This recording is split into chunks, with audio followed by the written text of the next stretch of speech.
بسم اللہ الرحمن الرحیم۔ صاحب چینل صدائے جہانیہ کے میزبان اشرف ادیب مشہدی کا سلام قبول کیجیے۔ صاحب حضرت محمد صلی اللہ علیہ وآلہ وسلم نے فرمایا کہ نمازوں کے علاوہ تسبیحات اور استغفار میں کچھ وقت صرف کیا کرو۔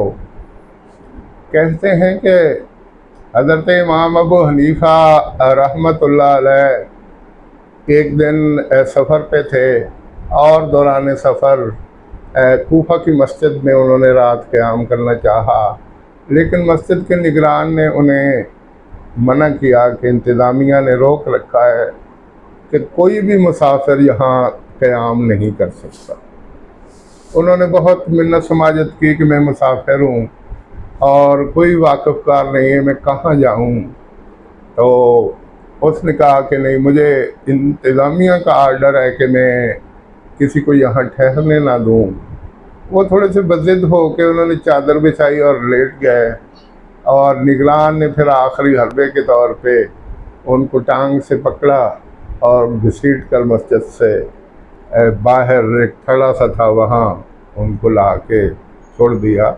تو وہ اللہ کا نام لے کر وہیں چادر بچھا کے آیت الکرسی پڑھ کے سو گئے کہ اللہ کے سپرد۔ کچھ ہی دیر گزری تھی کہ ایک بارش بزرگ آئے اور آ کے السلام علیکم کہا۔ انہوں نے کہا وعلیکم السلام، علیک سلیک ہوئی۔ تو انہوں نے پوچھا کہ حضرت آپ کو مسجد کے باہر سونے کے لیے کس نے مجبور کیا؟ تو امام ابو حنیفہ رحمۃ اللہ علیہ انہوں نے اپنا ساری سٹوری سنا دی، ساری کہانی داستان سنا دی۔ تو وہ کہنے لگے کہ یہاں مناسب نہیں ہے، آئیے میں آپ کو اپنے گھر لیے جاتا ہوں۔ تھوڑے سے توقف کے بعد حضرت امام ابو حنیفہ رحمۃ اللہ علیہ راضی ہو گئے اور وہ ان کے ساتھ چلے گئے۔ انہوں نے جا کے کوئی خاطر مدارت کی، کچھ دیر وہاں بیٹھے رہے، اور پھر امام ابو حنیفہ رحمۃ اللہ علیہ سو گئے۔ صبح اٹھے تو دونوں نے باجماعت نماز فجر ادا کی اور پھر واپس آ گئے۔ ناشتے کی میز پر جب حضرت امام ابو حنیفہ رحمۃ اللہ علیہ بیٹھے کھانا کھا رہے تھے تو وہ کبھی پانی لے کے آتے، کبھی چائے لے کے آتے، کبھی کوئی چیز۔ تو امام ابو حنیفہ رحمۃ اللہ علیہ نے دیکھا کہ وہ کچھ پڑھتے ہوئے آ رہے ہیں اور کچھ پڑھتے ہوئے جا رہے ہیں۔ امام ابو حنیفہ رحمۃ اللہ علیہ نے مسکرا کے پوچھا کہ اے میرے بھائی، ایک سوال میں آپ سے کر سکتا ہوں؟ تو اس نے کہا کہ حضرت صاحب 100 سوال کیجیے، ایسی کون سی بات ہے؟ تو آپ نے فرمایا کہ آپ رات بھی میں نے دیکھا اور اب بھی میں دیکھ رہا ہوں کہ آپ آتے جاتے کچھ پڑھ رہے ہیں، تو اگر آپ مناسب سمجھیں تو مجھے بتائیے کہ آپ کیا پڑھ رہے ہیں۔ تو انہوں نے فرمایا کہ حضرت محمد صلی اللہ علیہ وآلہ وسلم نے کچھ استغفار اور کچھ تسبیحات کا ذکر کیا تھا کہ اٹھتے بیٹھتے اس کو پڑھتے رہا کیجئے، اور میں اکثر نمازوں کے بعد اور خاص کر صبح کی نماز کے بعد حضرت محمد صلی اللہ علیہ وآلہ وسلم کے احکامات کی روشنی میں ایک ہی جگہ پہ بیٹھ جاتا ہوں، پون گھنٹہ یا 1 گھنٹہ میں مختلف وظائف کرتا ہوں، اور کثرت کے ساتھ میں یہ سلسلہ جاری رکھتا ہوں، اور ایک استغفر اللہ من کل ذنب اذنبتہ عمدا او خطأ سرا و علانیۃ واتوب الیہ، کہتے جی میں بار بار پڑھتا رہتا ہوں اور کثرت کے ساتھ پڑھتا رہتا ہوں۔ تو حضرت امام ابو حنیفہ رحمۃ اللہ علیہ نے اگلا سوال کیا کہ اس کے اثرات یا فضائل کیا آپ کے سامنے آئے؟ تو انہوں نے کہا کہ میں نے زندگی میں جو بھی دعا مانگی اللہ تعالیٰ نے کبھی وہ رد نہیں کی، وہ پوری ہو جاتی ہے، اور اب تک میری تمام دعائیں قبول ہو گئی ہیں۔ اور صرف ایک دعا باقی ہے۔ حضرت امام ابو حنیفہ رحمۃ اللہ علیہ نے پوچھا کہ وہ کون سی دعا ہے، تو انہوں نے کہا کہ میں نے دعا کی ہے کہ یا اللہ مجھے زندگی میں اپنے نیک بزرگ حضرت امام ابو حنیفہ رحمۃ اللہ علیہ کا دیدار نصیب فرما دے۔ تو وہ زیر لب مسکرائے اور پھر کہنے لگے، اے میرے بھائی، اللہ تعالیٰ نے آپ کی یہ دعا بھی قبول کر لی، اور اس طرح قبول کی کہ آپ سے ملاقات کی خاطر امام ابو حنیفہ کو مسجد سے گھسیٹ کے سڑک پر پھینک دیا، اور پھر وہ وہاں سے آپ کے ہی ذریعے آپ کے سامنے آ کے موجود ہیں۔ تو انہوں نے زوردار طریقے سے بڑے جذباتی انداز میں مصافحہ کیا، حضرت امام ابو حنیفہ کے ہاتھ چوم لیے، اور اس وقت اس شخص کی آنکھوں میں آنسو تھے کہ خدایا شکر ہے کہ میری آخری دعا بھی تو نے قبول کر لی۔ تو صاحبو، ایسے واقعات سن کے انسان قدرتی طور پہ متاثر ہوتا ہے۔ میں ایک عاجز اور غافل سا انسان ہوں، ٹوٹی پھوٹی نمازیں اللہ قبول کرنے والا ہے۔ میں عرصہ دراز سے نماز صبح، نماز فجر کے بعد تقریباً پون گھنٹہ یا 1 گھنٹہ بیٹھ کے مختلف استغفار اور وظائف کیا کرتا ہوں۔ درود شریف کی تسبیح پڑھ لی، کل شریف کی تسبیح پڑھ لی، آیت الکرسی کی تسبیح پڑھ لی، اور بہت کچھ اس میں شامل ہوتا ہے۔ تو اس میں خدا کا شکر ہے کہ ناغہ نہیں آنے دیا جاتا، اور اس کے بعد نماز عصر کے بعد یا پھر نماز عشاء کے بعد یہ چیز پھر دہرائی جاتی ہے۔ عرصہ دراز سے یہ سلسلہ جاری ہے، اور خدا تعالیٰ کا لاکھ لاکھ شکر، الحمدللہ ثم الحمدللہ۔ میں بڑے بول نہیں بولتا، لیکن اللہ کا بڑا خاص کرم ہے کہ بعض دفعہ مشکلات پیش آتی ہیں، بعض دفعہ حالات بڑے کڑے ہوتے ہیں، تو میں یہ تسبیحات پڑھ لیتا ہوں، یہ استغفار کر لیتا ہوں، تو اللہ تعالیٰ آسانیاں فرما دیتے ہیں۔ میں 1-2 واقعات آپ کے سامنے رکھتا ہوں، یقیناً یہ سن کر آپ کو اندازہ ہوگا کہ اللہ تعالیٰ کی ذات کتنی غفور الرحیم ہے، اللہ تعالیٰ کی ذات کتنی رحیم و کریم ہے کہ بندہ جب بھی اسے یاد کرتا ہے اللہ تعالیٰ ضرور اس کی حاجت پوری فرماتے ہیں، ضرور اس کی خواہش پوری فرماتے ہیں۔ کرونا کے دن تھے اور میں خود بیمار تھا۔ انہی ایام میں میری مسز کے 2 کزن 40 اور 42 سال کی عمر میں، ان کے بڑے تایا سید بارک اللہ شاہ صاحب کے صاحبزادے، یاد رہے کہ سید بارک اللہ شاہ صاحب جید علماء کرام میں شامل تھے، اور تھانہ وانڈو کے ایریا میں وہ 1960 اور 1965 میں 2 مرتبہ BD ممبر بھی بنے تھے۔ میرے سسر سید محمد اکرم شاہ گیلانی مرحوم ان سے یہ بہت بڑے تھے، اور سید محمد اکرم شاہ گیلانی رحمۃ اللہ علیہ کی تعلیمات کا سلسلہ انہی سے وابستہ ہے۔ انہوں نے اپنے باپ کی وفات کے بعد اپنے چھوٹے بھائی سید محمد اکرم شاہ گیلانی رحمۃ اللہ علیہ ان کی تعلیمات کا جتنا بھی سلسلہ تھا اپنی نگرانی میں مکمل کروایا، تو وہ بہت احترام کے ساتھ پیش آیا کرتے تھے۔ تو سید بارک اللہ شاہ صاحب کے 2 جوان بیٹے یہ کے بعد دیگرے چند ہفتوں کے فرق تھے، کرونا کی نظر ہوئے تو جانے والا کوئی بھی نہیں تھا۔ تو میں نے اپنی مسز کو یہاں بس پر سوار کر دیا، وہ گجرانوالہ جا کے پہنچی، تو میری مسز کے چھوٹے بھائی پروفیسر سید ضیاء الرحمن گیلانی ان کو آ کے ریسیو کر کے گھر لے گئے۔ چند دن وہ وہاں رہے، پھر وہ دونوں منڈی مرید کے تعزیت کے لیے آئے، 1-2 دن وہاں رہے، تو وہاں سے وہ کوٹ رادھا کشن سید ابو بکر شاہ صاحب اور سید عثمان غنی شاہ صاحب کے پاس میری مسز آ گئیں، اور 1-2 دن قیام کر کے وہاں سے ملتان والی بس پہ بیٹھی، کیونکہ وہاں سے کوئی اچھی بس نہیں آتی، لیکن انہوں نے ساہیوال آ کے اتار دیا۔ میری مسز کا فون آیا کہ میں بڑی پریشان ہوں، یہاں کوئی بھی ایسی بس نہیں ہے جو جہانیہ کی طرف آتی ہو اور اچھی ہو۔ تو میں نے کہا میں یہاں اللہ اللہ کرتا ہوں، آپ وہاں بیٹھ کے کچھ تسبیحات اور استغفار کا سہارا لیجئے۔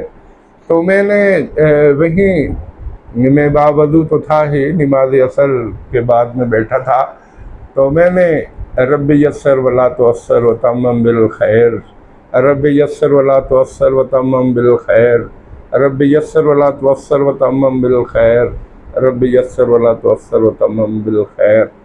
میں نے یہ سلسلہ شروع کیا، اور ابھی بمشکل 5 منٹ گزرے تھے کہ میرے مسز کا فون آیا کہ یہ رکشے والا میرے پاس کھڑا ہے اور کہتا ہے کہ بی بی میں بھی ماں بہن والا ہوں، اور کافی دیر سے میں آپ کو دیکھ رہا ہوں، مجھے یوں لگتا ہے جیسے آپ کو کسی اچھی بس کی ضرورت ہے اور آپ کو مطلوبہ بس مل نہیں رہی۔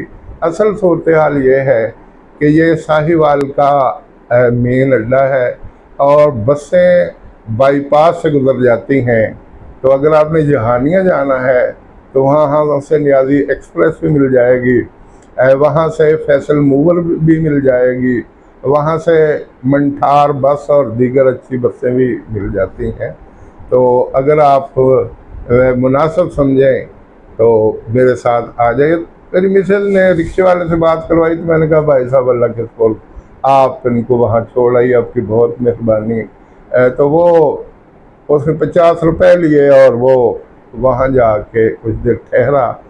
جب فیصل موور فیصل آباد کی طرف سے آئی تو سر بٹھا دیا، اور میری مسز جہانیہ آ گئی، اور میں بائی پاس سے جا کے اپنا ٹرمینل سے جا کے اسے گھر لے آیا۔ تو میرا اعتماد اور اعتقاد بڑھا کہ اللہ تعالیٰ مجھ سے عاجز اور ماٹھے انسان کی بھی سن لیتا ہے، اور مجھ جیسے بیسیوں بلکہ ہزاروں ایسے ہیں کہ جو بھی نحنو اقرب الیہ من حبل الورید، اللہ تعالیٰ کہتے ہیں کہ میں آپ کے شاہرگ کے بھی قریب ہوں۔ جب بندہ مجھے یاد کرتا ہے تو میں اس سے زیادہ یاد کرتا ہوں۔ بندہ 1 قدم میری طرف بڑھتا ہے تو میں 2 قدم اور 10 قدم بندے کی طرف بڑھتا ہوں۔ تو اس کے بعد جب بھی کوئی ایسا مسئلہ آیا تو میں نے استغفار اور تسبیحات کی مدد حاصل کی، اس کا سہارا لیا، اور اللہ تعالیٰ نے آسانیاں پیدا کر دیں۔ آج سے 1 ماہ پہلے میرا چھوٹا بیٹا سید اسد اشرف گورنمنٹ یونیورسٹی فیصل آباد میں شعبہ سائیکالوجی میں زیر تعلیم ہے، اور آج کل اس کا ماشاءاللہ فائنل پیپر مکمل ہو گئے BS سائیکالوجی کے۔ تو وہ اپنے ایک دوست کے ساتھ گھر آنے کے لیے پر تول رہا تھا، لیکن جب پروگرام بنا تو اچھی بسوں کے ٹکٹس بک ہو چکے تھے۔ تو اس نے کہا کہ ابو تو بڑا ہی مسئلہ ہے۔ تو میں نے کہا اچھا میں اللہ اللہ کرتا ہوں، اللہ آسانیاں پیدا فرما دے گا۔ تو میں نے کچھ استغفار، کچھ اپنا رب یسر ولا تعسر وتمم بالخیر، اس کی تسبیح شروع کر دی، اور 5 یا 10 منٹ گزرے ہوں گے تو اسد اشرف کا فون آیا کہ ابو اللہ تعالیٰ نے آسانی پیدا فرما دی ہے، ڈائیو جو ملتان کی طرف جاتی ہے اس میں ہمیں سیٹ مل گئی ہے، ہم رات 11 بجے یہاں سے بیٹھیں گے یا 10 بجے، اور رات 1 بجے ہم خانیوال پہنچ جائیں گے، اور وہاں سے جہانیہ جانے کے لیے